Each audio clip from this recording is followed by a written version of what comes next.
여러분 안녕하십니까? 아침의 광장 박은정입니다. 홍준표 대구시장과 이철우 경북도지사가 오늘 취임식을 갖고 민선 8기 업무를 시작합니다. 홍 시장은 과감한 개혁과 혁신으로 모든 동력을 한데 모아서 파워풀 대구를 만들겠다고 밝혔고요. 이 지사는 민선 8기 동안 100조 원의 투자를 유치하고 새 정부 기조에 맞춰서 이 지방시대를 주도한다는 목표를 세웠습니다. 대구 경북은 한때 대한민국의 경제성장을 주도하는 중심축 역할을 했지만 지금은 수도권 집중으로 소멸을 걱정해야 할 정도로 위기를 맞고 있는데요. 기회의 땅으로 만들어 과거의 영광을 되찾겠다는 시도지사의 포부, 새로운 대한민국을 만들고 보다 나은 시도민들의 삶을 이끄는 출발점이 되길 바랍니다. 7월의 첫날입니다. 7월 1일 금요일 아침의 광장. 먼저 이 시각 교통 상황과 날씨 듣겠습니다. 김현지 리포터. 네, 먼저 고속도로입니다. 우리 지역 고속도로 위쪽으로 이동하신다면 중부내륙지선 쪽으로 계속 주의가 필요한데요. 현풍 방향 화원나들목 부근에서 사고 발생했었습니다. 현재 사고 처리는 완료됐지만 이 구간 아직 약간의 정체 남아 있습니다. 중앙고속도로 춘천 쪽으로는 풍기나들목 부근 1차로에서 중앙분리대 관련 작업하고 있습니다. 다음으로 시내도로입니다. 먼저 신천교 지하차도 부근에서 사고 있었는데요. 사고 처리는 완료됐지만 그 여파 받아서 대봉교 지하차도 이전부터 속력 떨어지고 있습니다. 이후 동신교 지하차도 일대부터 또 정체 보이고 있습니다. 신천동로 무태교 쪽으로도 수성교 일대부터 동신교와 신천교 구간으로 꽉 밀려서 이동 중입니다. 용산동에서 서대구공단 내거리 방면으론 세방지하차도 직전 2차로에서 승용차 간 추돌 사고 발생했었습니다. 구간 참고해서 이동하셔야겠고요. 호곡로 구구터널에서 도곡내거리까지 차들 정체 빚고 있습니다. 이후 서변 지하차도 지나 산격대교 위쪽으로도 지체되고 있습니다.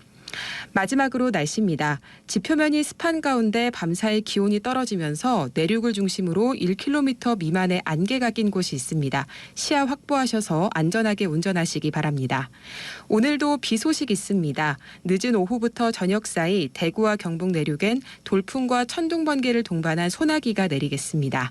예상 강수량은 5에서 40mm, 많은 곳은 60mm 이상입니다. 현재 기온은 27도, 습도는 77%입니다. 지금까지 김현지였습니다. 지역 시사정보 프로그램의 중심, KBS 대구 제1라디오 아침의 광장을 듣고 계십니다. 금요일 아침의 광장입니다. 8시 33분을 향하고 있습니다. 자, 오늘 아침 지역의 주요 뉴스부터 살펴보겠습니다. 뉴스민의 천용길 기자, 오마이뉴스 조정훈 기자 함께합니다. 두 분 어서 오세요. 네, 안녕하십니까. 네, 첫 소식 듣겠습니다. 네, 어제였습니다. 국토교통부가 주거정책심의위원회를 열어서 이 대구 관련 조치가 포함된 투길 과열지구 및 조정 대상 지역 이 조정안을 심의 의결했는데요. 대구 수성구는 투기 과열지구에서 해제가 돼서 이 조정 대상 지역으로 조금은 이 규제가 좀 낮아졌고요. 예. 수성구를 제외한 대구 시내 7개 구군과 경북 경산시가 조정 대상 지역에서 해제가 됐습니다. 이 전국적으로 해제된 지역을 보면 대구와 경산, 이 전남, 여수, 순천, 광양이 함께 조정 대상 지역에서 해제가 됐는데요.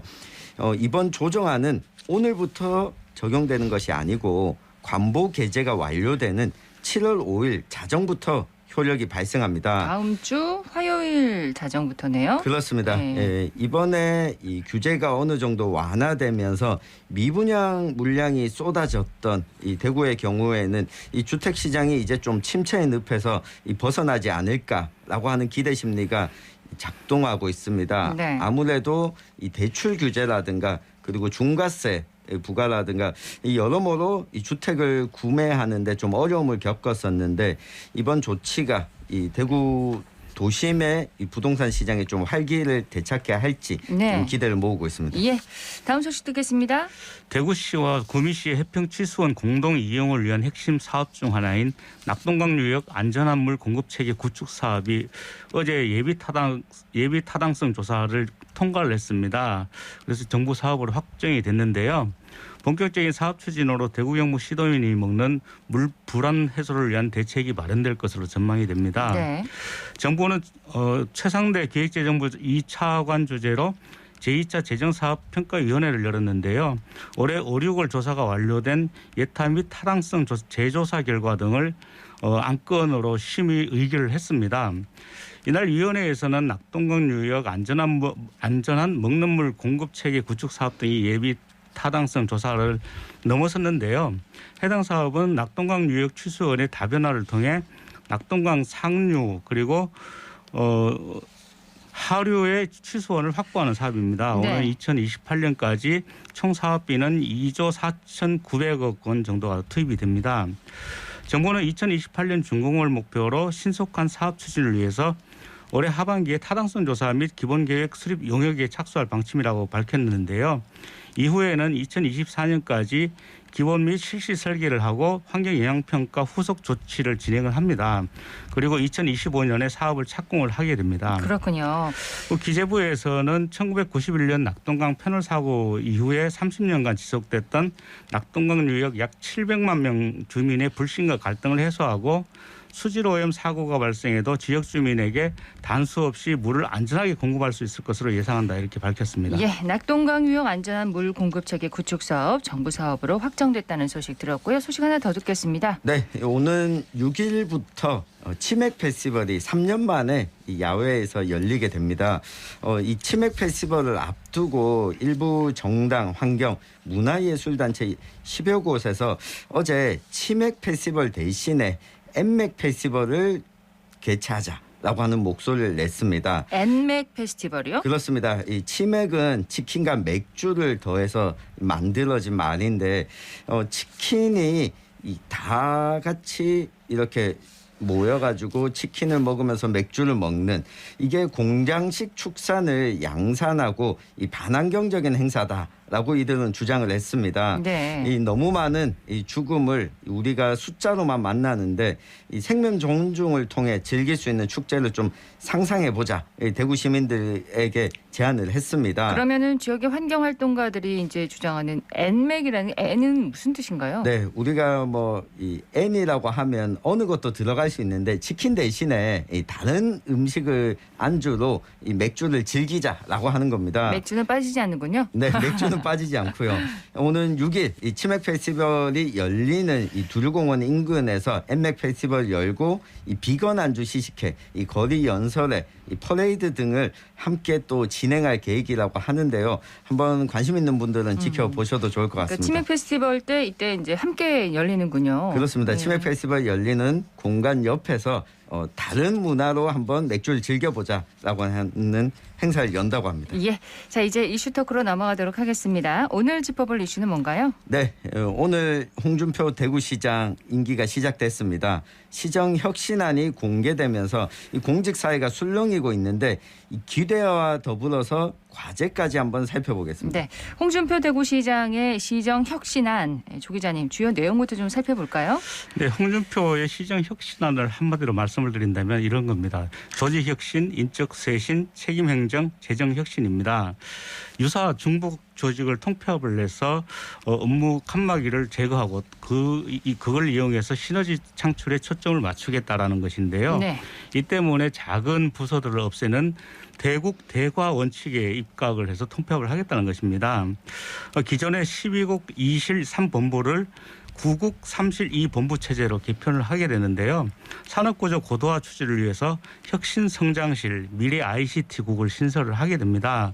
그리고 조직과 재정 운영의 효율성을 높이고 대구 경제 회생에도 꼭 필요하다라고 생각되는 분야의 조직은 또 강화를 하겠다. 이렇게 해서 임기 내에 반드시 성과를 내겠다라고 밝히고 있습니다. 네. 12국 2실 3본부에서 9국 3실 2본부 체제로 개편하겠다. 이런 조직 개편안에 대해서 공무원들 반응은 어떤가요? 네, 일단은 통폐합 대상이 된 부서 직원들은 이 불만의 목소리를 내고 있습니다. 아니 국이나 과가 신설되거나 통폐합하면 뭐 어떤 차이가 있냐 이 청취자들께서 생각하실 수 있는데요. 네. 일단 해당되는 국이나 과가 이 한 해에 편성할 수 있는 예산권이라고 하는 것들이 있습니다. 그런데 이게 폐지가 되면 그 예산의 범위가 예산 편성할 수 있는 부분이 줄어들 수밖에 없습니다. 그렇죠. 이 대표적으로 이번에 시민건강국이 이 시민안전실로 이 통폐합이 됐는데 시민건강국 안에 있던 4개과가 이 시민안전실로 포함되면서 기존의 이 공공의료나 이 보건과 관련된 분야에 있어서 이전보다 권한이 좀 약해졌다라고 볼 수 있고요. 네. 그리고 없어진 사회적 경제과 의 경우에는 이 사회적 기업들을 지원하는 이 과였었는데 이게 없어지면서 이 영향이 이 대구 지역에 있는 사회적 기업에까지도 영향을 줄 것이다. 이런 목소리가 있고 특히 이번에 또 새로 신설한 이 벤처 혁신과의 경우에는 기존에 있던 창업진흥과와 이 서로 성격이 좀 유사하기 때문에 네. 굳이 새로 만들어야 할 필요가 있느냐 이런 의문도 제기가 됐습니다. 통폐합이 된 과도 있지만 또 뭐 새로 이렇게 만들어진 과도 이렇게 중복이 되는 경우가 기능이 있네요. 그렇습니다. 특히 시산하 공공기관 통폐합은 홍 시장이 후보 시절부터 공언해왔던 부분인데 이 지역사회도 관심을 모았습니다. 그렇습니다. 인수위원회는 시산하 공공기관의 구조 개혁에 나선 가장 큰 배경에 재정 절감 그리고 경쟁력 강화다라고 설명을 했는데요. 공공기관이 너무 난립을 하고 있고 또 중복이 기능이 이제 중복되고 이러면서 방만 경영에도 문제가 있다. 그리고 또 이제 코로나19를 거치면서 대구시에서 채무도 급격하게 늘어나면서 긴축 재정도 불가피하다 이런 이유들을 들었습니다. 네. 또 기능을 통폐합하고 기관장의 연봉을 1억 2천만 원 이내로 제한을 하겠다 이렇게 밝히면서 연봉 상한제를 도입을 하겠다라고 얘기를 했는데요. 그렇게 된다면 연 47억 원 정도가 절감을 할 수 있다라고 이야기를 하고 있습니다. 또 기능 중복 사업에 대한 사업비 절감 그리고 자산 매각 등으로도 연간 1,000억 원 정도의 예산이 절감을 할 수 있을 것이다 이렇게 추정을 했는데요. 네. 홍준표 시장은 어제 SNS에 공공기관 구조조정은 거스를 수 없는 시대적 대세다라고 얘기를 했습니다. 그러면서 전략되는 예산은 모두 미래 50년 사업과 시민복지 사업에 투자하겠다라고 밝혔습니다. 저희 18개 공공기관을 이제 10개로 통폐합한다는 방침인 거죠? 그렇습니다. 이 도시철도공사와 이 대구시 산하에 있는 도시철도건설본부를 이 통합해서 이 도시철도 공사로 만들겠다는 겁니다. 인력과 예산이 중복된다는 게 이 통폐합한 이유인데요.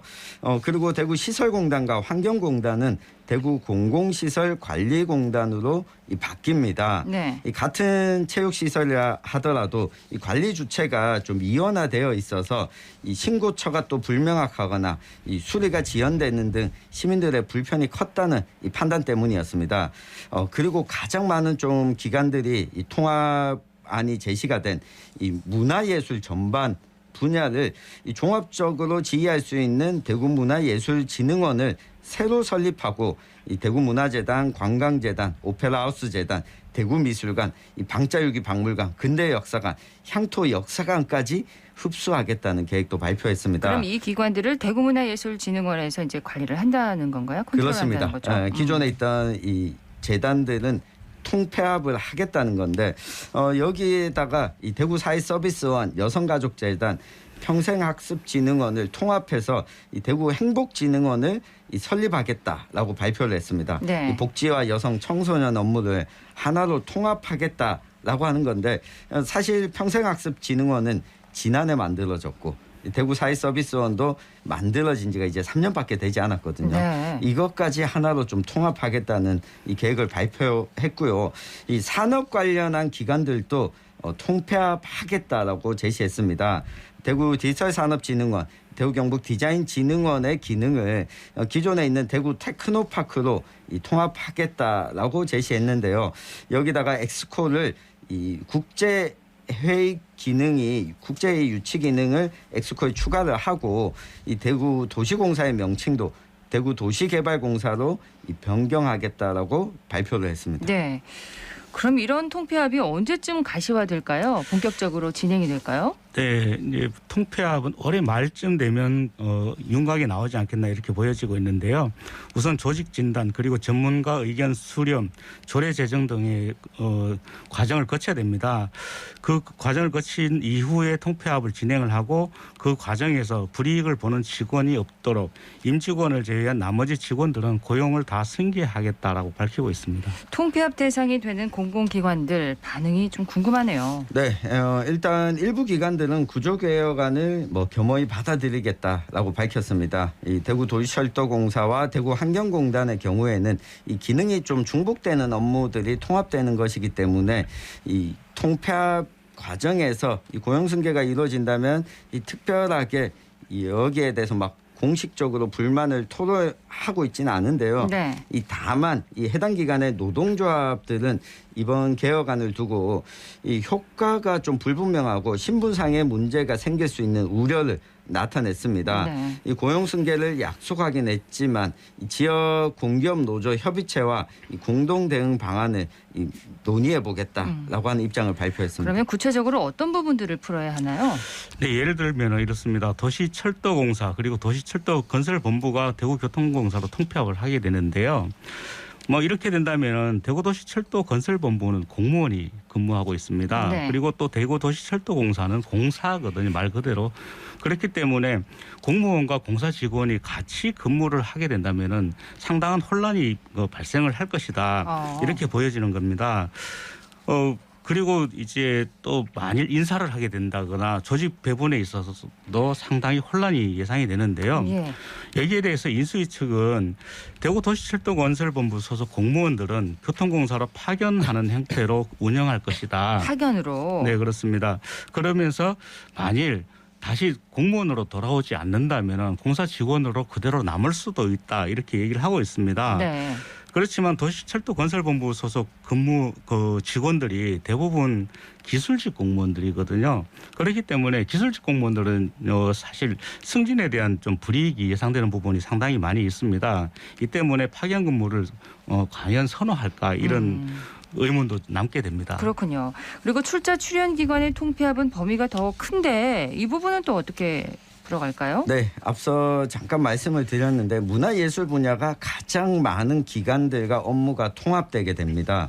아무래도 인수위 쪽에서는 문화예술에 대한 수요가 이 거리두기 해제로 증가할 것으로 보이기 때문에 문화예술 관광 간의 시너지 창출을 도모하겠다. 이렇게 통폐합 배경을 설명했는데요. 네. 역시 이 공무원들의 경우에는 이 파견 제도를 활용해서 근무하도록 하겠다라고 밝혔는데 우리가 이 컴퓨터 파일을 압축할 때도 압축을 하고 나면 사용할 수 없는 열릴 수 없는 경우도 있습니다. 그렇죠. 때문에 문화예술 관광 분야가 지금 이 전시 업무부터 콘서트 여기에다가 축제를 만드는 것까지 너무 많은 것들을 하나로 통합해 놓으면 시너지가 아니라 제 역할을 할 수 있을까라고 하는 우려는 계속 나오고 있어서 문화예술계의 목소리를 반영해서 앞으로 좀 추진해야 하지 않을까 싶습니다. 예, 다른 기관들 경우는 어떤가요? 네, 앞서 천영길 기자께서 대구경북 디자인진흥원 그리고 대구 디지털산업진흥원을 대구 테크노파크로 통합을 한다 이렇게 얘기를 해주셨는데 사실 이 기관들은 대구시가 대구시만의 예산으로 만든 게 아니거든요. 네. 그렇기 때문에 중앙부처와 조율을 거쳐야 되는데 그 조율을 거치지 않았기 때문에 상당한 불이익을 받을 수 있다라는 우려가 제기가 되고 있습니다. 예. 만일 이제 대구 테크노파크 같은 경우는 중소벤처기업부의 지원을 받고 있습니다. 또 대구 경북 디자인진흥원은 산업통상자원부의 허가를 받아서 설립이 됐습니다. 그리고 대구 디지털산업진흥원은 과학기술정보통신부와 연관이 있거든요.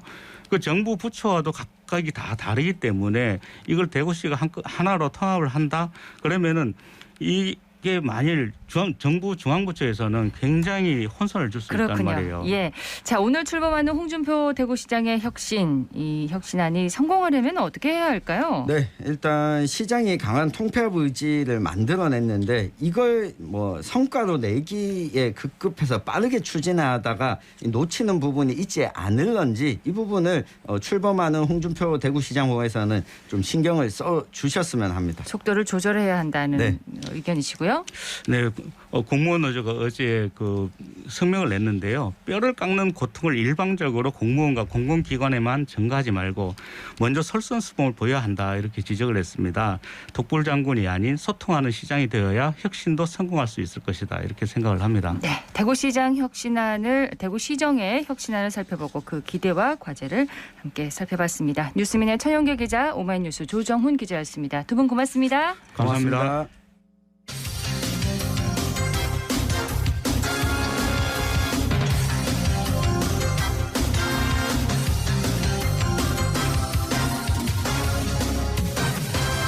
8시 50분입니다. 오늘은 7월 1일. 하지만 벌써 여름이 본격적으로 시작이 된 것 같습니다. 대구는 데프리카라고 이름이 널리 알려질 정도로 여름철에 많이 무더운데요. 올여름 대구의 폭염 전망과 대책을 함께 살펴보도록 하겠습니다. 서유리 리포터 어서 오세요. 네, 안녕하세요. 이 대구는 산으로 둘러싸여 있는 분지 지역이라서 유난히 더 더운데요. 엄청나게 더웠던 지난 2018년 전국의 폭염 일수는 31.5일인데 반해서 대구는 40일 가까이 지속이 됐고요. 그렇군요. 네, 작년에도 전국의 폭염 일수는 11.8일. 그렇지만 대구의 폭염 일수는 23일로 거의 2배에 가까웠습니다. 황석선 중구 보건소장에게 폭염 시 주의할 점과 관련 질환, 무더위 예방법을 들어봤습니다. 폭염을 얘기할 때는 심한 더위를 얘기하는데요. 폭염과 같이 아주 뜨거운 환경에 장시간 노출되어 계시면 건강에 위협을 받을 수가 있습니다. 특히 온도에 의해서 건강에 위협을 받는 여름철 질환을 저희가 온열 질환이라고 말씀을 드릴 수 있습니다. 온열 질환은 여러 가지가 있는데 그중에서도 우리가 열사병하고 예전에는 일사병이라고 얘기하셨던 것이 이제는 열탈진으로 저희가 이제 통체적으로 얘기를 하게 돼 있습니다. 그래서 열사병, 열탈진, 열경련, 또 어지러움을 느끼는 열실신, 열부종도 있을 수 있습니다. 그리고 피부에 화상을 입을 수도 있고 또 눈이 충혈이 돼서 각막에 염증이 생기는 광각막염도 생길 수 있습니다. 온열질환 예방을 위한 건강수칙 첫 번째는 물을 자주 마셔주시면 좋을 것 같습니다. 물을 많이 드셔서 건강상의 문제가 생길 수 있는 신장질환을 가지고 계신 분들은 전문가인 의사 선생님하고 상담을 하시면서 물 섭취량을 정하시는 게 좋을 것 같습니다. 두 번째는 시원한 물로 샤워도 하시고 헐렁하고 밝은 색의 옷을 가볍게 좀 입으시고 외출하시게 되면 양산이나 모자를 착용하셔서 햇빛을 좀 차단하시는 게 좋을 것 같습니다. 세 번째는 낮 12시부터 오후 5시가 가장 더운 시간대인데 이때는 작업을 하시거나 일을 하시거나 하는 거를 멈추시고 휴식을 좀 취하시면서 활동 강도도 좀 줄이셨으면 좋겠습니다. 기상 예보를 들어보면요. 폭염주의보도 있고 폭염경보도 있거든요. 어떤 차이가 나나요? 먼저 일 최고 체감 온도가 33도 이상인 상태가 이틀 이상 지속될 것으로 예상될 때 폭염주의보를 발표를 하고요. 네, 폭염경보는 일 최고 체감 온도가 35도 이상인 상태가 2일 이상 지속될 것으로 보일 때 내려집니다. 기온이 다르군요. 네, 맞습니다. 그럼 시민들 만나서 요즘 날씨와 무더위 이기는 방법 들어봤습니다. 대구에서는 최경훈이고요. 지금 저를 가장 괴롭게 하는 거는 습도 때문에 이게 더 괴롭게 돼요. 습도만 좀 덜해도 좀 그래도 괜찮지는 않을까 싶거든요. 제가 헬스장을 자주 가거든요. 샤워를 하고 이제 나와서 집에 가는 길에 이제 그 5분 사이에 또 땀이 나거든요. 그래서 집에 가서 또 샤워를 또 해요. 뭐 가끔 근처 신천로나 그런 데를 가서 운동을 해서 오히려 땀을 더 뺀다거나 목욕탕이나 이런 데를 가서 냉탕에 하루 종일 앉아 있다던가 이런 식으로 더위를 이겨내고 있어요. 정로희입니다. 대구는 작년보다 더 더울 것 같아요. 왜냐하면 지금 위쪽 지방은 비가 와서 지금 난리인데 대구는 비도 안 오고 오히려 더 습하고 덥고 찝찝하고 이런 약간 홍콩 날씨 같은 그런 기분이 좀 들어요. 옷을 아무것도 안 입었으면 좋겠다 생각이 들 정도로 더워요. 오늘 안 갖고 왔는데 머리에 이렇게 스프레이 쿨링이 나오는 게 있어요. 그걸 누르고 있으면 두피가 시원해지거든요. 그러면은 온몸이 시원해지는 느낌이 들어요. 대학생이고 23살이고 여주원입니다. 비가 올 때는 많이 습해서 더 더운 것 같다고 느껴졌습니다. 작년보다 더 더울 것 같다고 예상되어지는 게 5월 달부터 좀 덥다는 걸 좀 체감을 했어가지고 7, 8월 때 더 더울 것 같다고 생각하고 있습니다. 더위 관련돼서 기억나는 에피소드가 있는데요. 연필꽂이를 밖에 놓아놨는데 베란다에 너무 더워서 녹아내렸던 경험이 있습니다. 특히 고온 환경에서 일하는 분들 주의할 부분이 더 많죠. 네, 맞습니다. 그 시원한 물을 규칙적으로 마시고요. 일하는 곳에서 가까운 곳에 그늘진 곳을 마련해서 쉴 수 있도록 해줘야겠습니다. 네, 또 근무 시간을 새벽 5시부터 오후 2시까지로 좀 조정을 해서 무더위 시간대에 야외 작업하는 것을 가급적 피하는 것도 좋겠습니다. 계속해서 대구시 자연재난과 재갈성준 주무관에게 폭염 대책과 취약계층을 위한 대책 들어봤습니다. 첫째, 야외 근로자 폭염 피해를 최소화하기 위해 폭염 취약 시간 10시에서 12시, 14시에서 16시에 현장 관리자 및 안전 관리자를 통한 폭염 위험성 공지와 무더위 휴식제를 적극 알리고 있습니다. 두 번째, 독거노인, 쪽방 주민 등 취약계층에 대한 폭염 피해 방지를 위해 경로당 등 무더위 쉼터 이용을 독려하고 노인 맞춤 돌봄 서비스 등 취약계층 보호 서비스 제공 기관을 통한 안정적인 식수를 공급하고 있습니다. 마지막으로 고령층 위주 논밭 작업자 폭염 대책으로 폭염특보 발효 시 마을 방송 및 각종 전광판을 통해 폭염 경각심을 환기토록 할 계획입니다. 취약계층을 위해서도 폭염 대책을 마련하고 있습니다. 현재 우리 대구시에는 쪽방 생활인 671명, 독거노인 11만 4,558명 등 총 14만 5,906명의 폭염 취약계층이 있으며 이 어려운 계층을 위해 선풍기, 영양성식을 비롯한 냉방용품 지원을 늘릴 예정입니다. 이와 더불어 응급 상황에 대비하기 위해 생활지원사, 사회복지사 등 전문 인력을 통한 직접 방문과 전화 모니터링을 강화하여 우리 시민 모두가 건강하고 안전하게 여름을 보낼 수 있도록 최선을 다하겠습니다. 네, 오늘 소개해드린 내용을 바탕으로 무더운 여름 건강하게 보내시기 바랍니다. 네, 서유리 리포터 잘 들었습니다. 자, 오늘 대구와 경북 지역 가끔 구름 많고 대구 경북 내륙에는 대기 불안정으로 늦은 오후에서 저녁 사이에 소나기가 내리겠습니다. 예상 강수량은 5에서 40mm, 많은 곳은 60mm 이상이니까요. 한꺼번에 많이 내리는 비에 피해 없도록 주변 시설들 미리미리 살펴보시는 게 좋겠습니다. 아침의 광장 오늘 순서 여기까지입니다. 박은정이었습니다. 고맙습니다.